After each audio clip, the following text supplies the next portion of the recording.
Break के बाद Telangana express में आपका दोबारा इस्तकबाल है। दीगर खबरों में जस्टिस उदय उमेश ललित ने हफ्ते को 49वीं चीफ जस्टिस के तौर पर हलफ लिया। सदर द्रौपदी मुर्मू ने राष्ट्रपति भवन में सीनियर तरीन जज को चीफ जस्टिस के ओहदे का हलफ दिलाया। वकालत करते हुए बराह रास्त सुप्रीम कोर्ट के जज बनने वाले चीफ जस्टिस ललित की मुद्दत कार 74 दिन होगी। वो आइंदा 8 नवंबर तक इस ओहदे पर रहेंगे। जस्टिस ललित सुप्रीम कोर्ट के ऐसे दूसरे चीफ जस्टिस हैं जिन्हें वकालत करते हुए बराह रास्त यहां जज और फिर चीफ जस्टिस के ओहदे तक पहुंचने का एजाज हासिल हुआ है। इससे कबल जस्टिस एस.एम. सेकरी को यह एजाज हासिल हुआ था और वो जनवरी 1971 से अप्रैल 1973 तक 13वीं चीफ जस्टिस रहे। 9 नवंबर 1957 को शोलापुर महाराष्ट्र में पैदा हुए जस्टिस ललित के वालिद U.R. Lalit Mumbai high court की नागपुर बेंच में एडिशनल जज थे।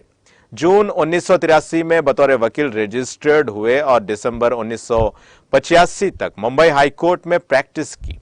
जनवरी 1986 में दिल्ली आकर वकालत जारी रखी। अप्रैल 2004 में उन्हें सुप्रीम कोर्ट ने सीनियर वकील के तौर पर नामजद किया।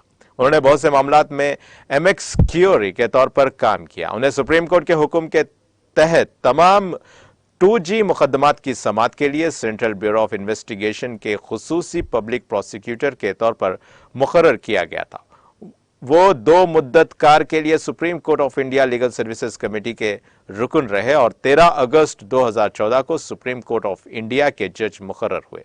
हिंदुस्तान के 48वें चीफ जस्टिस NV रमना तकरीबन 16 माह तक चीफ जस्टिस की हैसियत से खिदमत अंजाम देने के बाद 26 अगस्त को रिटायर हो गए।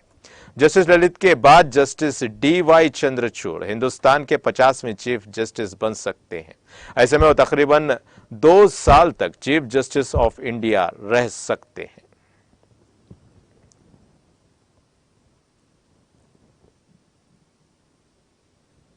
खुराक, अवामी तकसीम और सारिफिन के उमूर के मरकजी वजीर ममलिकत अश्वनी कुमार चौबे ने कहा कि कौमी तालीमी पॉलिसी नौजवानों को एक नई सिमत देगी और यह मुल्क को एक सरकर्दा कौम बनाने के वजीर आजम नरेंद्र मोदी के ख्वाब को पूरा करने मददगार साबित होगी। चौबे ने कल रात यहां समिट इंडिया की आत्मनिर्भर भारत की शराकती कॉन्फ्रेंस में कहा कि हम कौमी तालीमी पॉलिसी के साथ नई बुलंदियों पर पहुंच रहे हैं और यह नौजवानों के मुस्तकबिल को संवारने में अहम रोल अदा करेगी। इससे मुल्क को $5 ट्रिलियन की मईशत का हदफ हासिल करने में मदद मिलेगी। All India council for technical education के सदर अनिल सहिस्त्रा बुद्धे ने कहा कि हिंदुस्तान खुद कफील हो गया है। आज मुल्क में कलम की निब से लेकर सैटेलाइट बनाए जा रहे हैं। हमें नौजवानों की फन्नी तालीम पर तवज्जो देनी चाहिए। हम हर हुनर पर मबनी प्रोग्रामों के जरिए मजीद कारोबारी अफराद पैदा कर सकते हैं।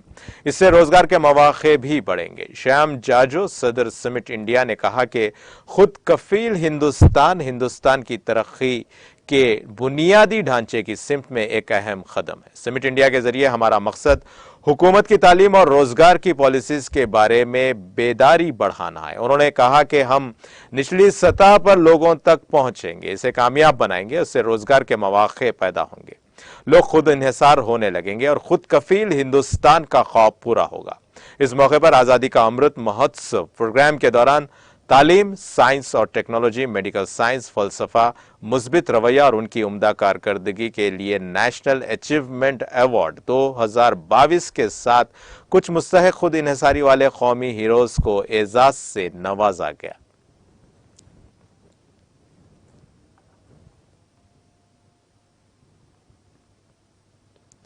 दिल्ली के शराब घोटाले को हजारों करोड़ की बदउनवानी करार देते हुए कांग्रेस ने हफ्ते को कहा कि इस मामले में पिछले 2 महीनों से वजीर आला अरविंद केजरीवाल और वजीर एक्साइज मनीष सिसोदिया इधर उधर की बातें कर रहे हैं। इस बारे में पूछे गए सवालात पर वो खामोश हैं।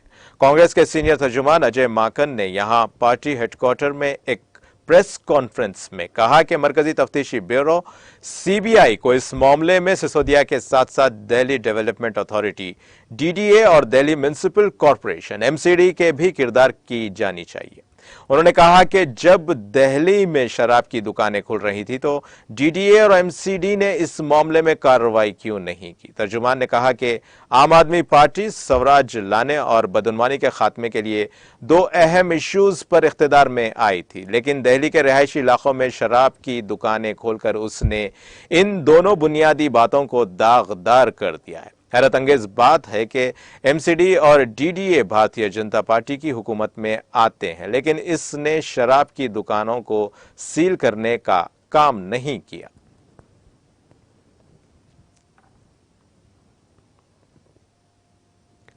मध्य प्रदेश के वजीर आला शिवराज सिंह चौहान ने आज एक वीडियो कॉन्फ्रेंसिंग के जरिए बुंदेलखंड खित्ते के तहत पन्ना जिले में सरकारी स्कीम्स के निफाज का जायजा लिया और अफसरान को जरूरी हिदायत दी। सरकारी जराये के मुताबिक चौहान ने सुबह वजीर आला की रिहायशगाह से वीडियो कॉन्फ्रेंस के जरिए पन्ना जिले में चलाई जा रही अवामी फलाही स्कीम्स का तफसीली मनसूबाबंदी के साथ जायजा लिया।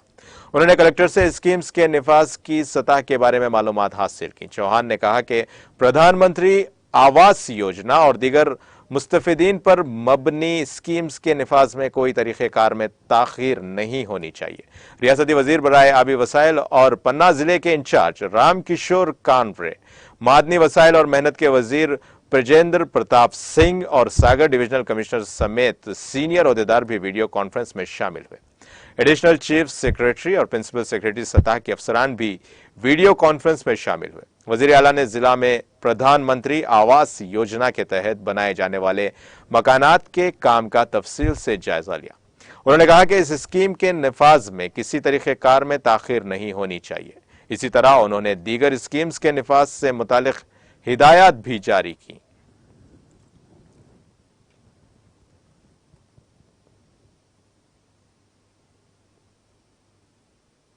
मरकजी वजीर ममलिकत बराए कल्चर अर्जुन राम ने आज अवंतीपुरा कश्मीर की एक तारीखी आसार कदीमा साइट का दौरा किया और उसकी अजमत रफ्ता बहाल करने की जरूरत पर जोर दिया।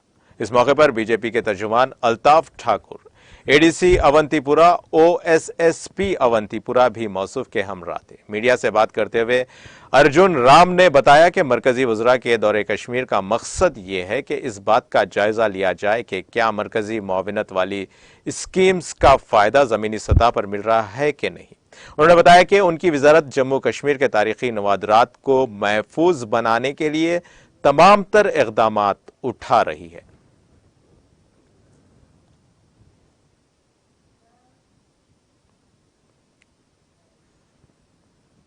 दस्तकारी महकमे पुलवामा की जानिब से आज त्राल कश्मीर के आरपल तहसील में एक रोज़ा जानकारी प्रोग्राम मुनाकिद हुआ, जिसमें तहसील के मुख्तलिफ इलाकों से ताल्लुक़ रखने वाली खवातीन ने शिरकत की। प्रोग्राम में एडीसी त्राल शब्बीर अहमद रेना ने मेहमान खुसूसी की हैसियत से शिरकत की, जबकि प्रोग्राम में डीडीसी मेंबर आरपल मंजूर अहमद, दस्तकारी महकमे के असिस्टेंट डायरेक्टर मोहम्मद यासीन भट्ट और तहसीलदार आरपल के अलावा पंचों और सरपंचों ने भी शिरकत की। एक अहदेदार के मुताबिक इस प्रोग्राम को मुनाकिद करने का मकसद दस्तकारों को सरकार की जानिब से शुरू की गई स्कीम्स के बारे में आगाह करना था।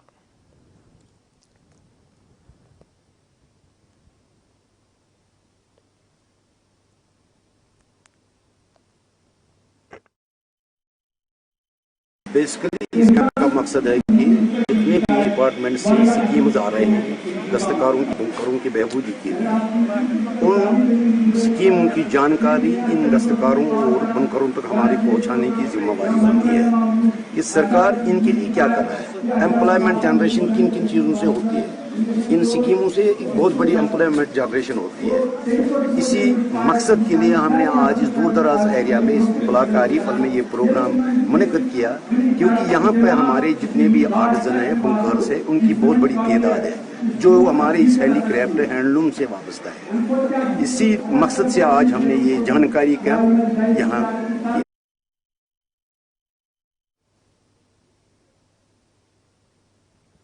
जम्मू कश्मीर में गुज़िश्ता चंद दिनों से लगातार हल्के दर्जे के ज़लज़लों के झटके महसूस किए जा रहे हैं। नेशनल सेंटर फॉर सेस्मोलॉजी के मुताबिक डोडा में हफ्ते की सुबह 9:06 पर एक ज़लज़ले के और झटके महसूस किए गए। इस ज़लज़ले की शिद्दत रेक्टर स्केल पर 3.4 रिकॉर्ड की गई, जबकि ज़मीन के अंदर उसकी गहराई 5 किलोमीटर थी। जिले डोडा में जुमा के रोज 2 ज़लज़लों के झटके महसूस किए गए और इससे कबल 24 अगस्त को भी इसी जिले में ज़लज़ले के झटके महसूस किए गए थे। ताहम इन ज़लज़लों से किसी किस्म के जानी या माली नुकसान की कोई इत्तला नहीं है। अमेरिकी federal bureau of investigation FBI ने कहा है कि साबिक सदर डोनाल्ड ट्रंप के फ्लोरिडा में मार-ए-लागो घर की तलाशी में मुल्की कवानीन की खिलाफ वर्जी के सबूत मिलने की तवक्को है। हाल ही में जारी किए गए अमेरिकी अदालत के दस्तावेजात में कहा गया है कि FBI ने एक जज से यह बात कही है। गुज़िश्ता 8 अगस्त को मिस्टर ट्रंप के घर की तलाशी के दौरान मुख्तलिफ अखबारात और रिसालों के साथ खुफिया फाइल्स जमा किए जाने का इंकशाफ हुआ था। तफ्तीशकारों का ख्याल है कि साबिक सदर ने 3 मुख्तलिफ वफाकी कवानीन की खिलाफ वर्जी की है, जिसमें क्लासिफाइड इंफॉर्मेशन को कंट्रोल करने वाला जासूसी एक्ट भी शामिल है। दस्तावेजात में कहा गया है कि सबसे अहम बात यह है कि तलाशी के दौरान इंतहाई क्लासिफाइड इंफॉर्मेशन मंजर आम पर आई है।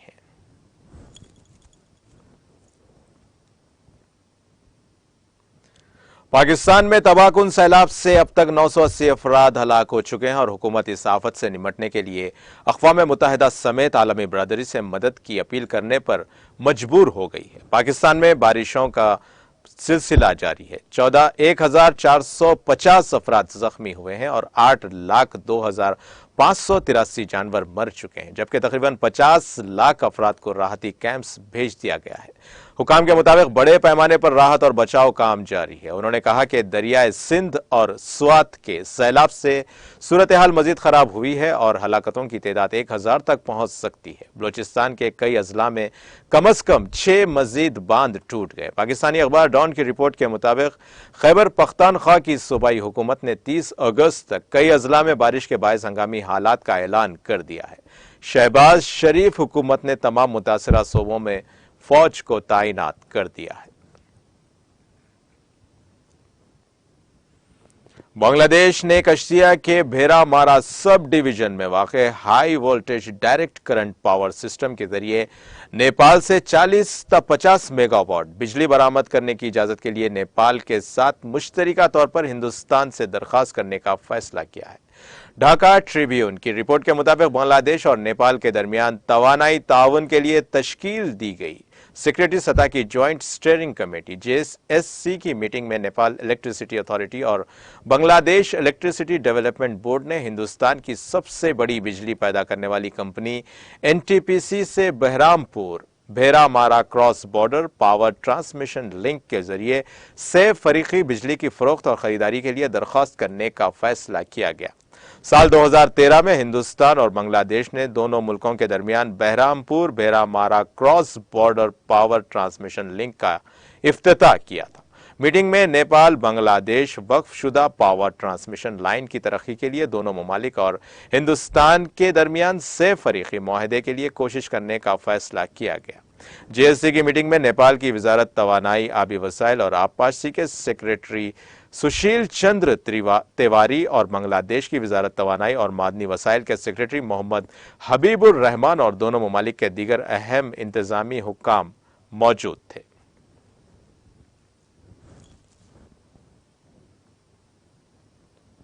मेटा फेसबुक ने राजदारी के इस मुकदमे की उसूली तस्वीर के लिए रजामंदी का इजहार किया है, जिसमें कैम्ब्रिज एनालिटिका समेत तीसरे फरीक को सार्फिन के जाती डेटा तक रसाई देने के लिए जुर्माना मांगा गया है। गार्जियन की रिपोर्ट के मुताबिक ताहम मुकदमे के हल के लिए अभी माली शराइत का इंकशाफ नहीं किया गया। रिपोर्ट में कहा गया है कि सैन फ्रांसिस्को की एक वफाकी अदालत ने इस कार्रवाई को 60 दिनों के लिए रोकने का हुक्म दिया, जब तक के मुद्दई और मुद्दे अलह दोनों तहरीरी तस्वीर को हतमी शक्ल नहीं देते। रिपोर्ट के मुताबिक 4 साल पुराने मुकदमे में इल्जाम लगाया गया था कि फेसबुक ने सार्फिन के जाती डेटा को तीसरे फरीक के साथ शेयर करके सार्फिन के राजदारी के कवानीन की खिलाफ वर्जी की है। फेसबुक का कहना है कि इसकी राजदारी की शराइत शफाफियत के मुताबिक है और किसी कानूनी दावे की हिमायत नहीं करती।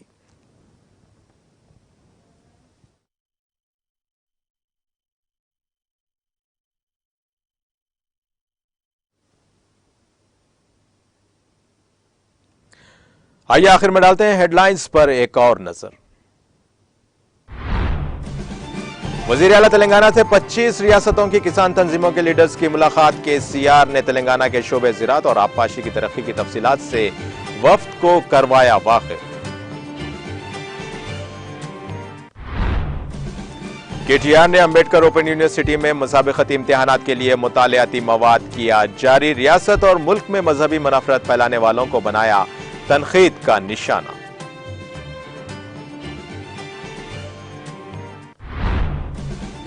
वजीर दाखिला मोहम्मद महमूद अली ने चंद्रायन गुट्टा फ्लाईओवर एक्सटेंशन का किया इफ्तिताह। तकरीब में सदर मजलिस बैरिस्टर असदुद्दीन अवैसी, रुकन असेंबली अकबरुद्दीन अवैसी व दीगर की शिरकत।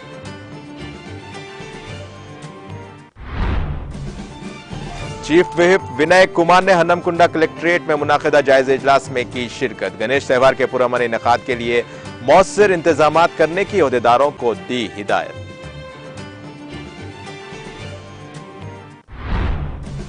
Health director Telangana doctor Srinivas Rao ने जिले भद्रादरी कोतागोडेम का किया दौरा। पालोंचा में नौ तामीरशुदा मेडिकल कॉलेज का किया तफसीली मुआयना। मजदूरों को अपने कवानीन के बारे में कम से कम आगाही होनी चाहिए। लेबर कवानीन से मुतालिक शऊर बेदारी प्रोग्राम से हाई कोर्ट जजेस जस्टिस नवीन राव और लक्ष्मण का खिताब।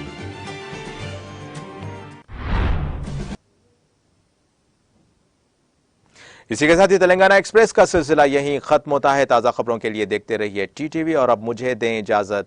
अल्लाह हाफिज।